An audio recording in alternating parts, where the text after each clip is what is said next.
guys, a few months ago I noticed one of my friends looked like she was losing weight and she kind of had a glow about her. I asked her what was up and she said she'd been using the Red Tea Detox. I had no idea what that was, so I decided to look it up when I got home. Basically, it's a whole program that incorporates diet, exercise, mindset, and a specific type of red tea. I took a look at some videos, read some reviews, and figured I might as well go for it. When I bought it, I was pretty surprised at the info that came with it. Not just the quantity, but the whole way it was laid out. It was almost like a good book I couldn't put down. Reading it was kind of like finding out secrets that all the experts have been hiding.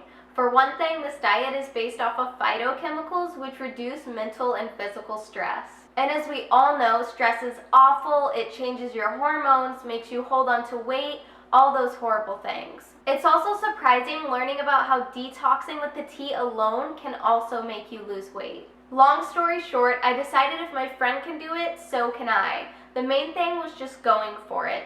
In 1 month, I ended up losing more weight than she did. I'm not sure how long I'm going to stay on this program, but I'm pretty happy with my energy levels and my mood. Overall, I just wanted to make this review in case there was anyone who was on the fence about it. I give it an 8.5 out of 10 just because I do miss some foods. If there's anyone watching who's tried this before, please let me know in the comments down below. Thank you for watching.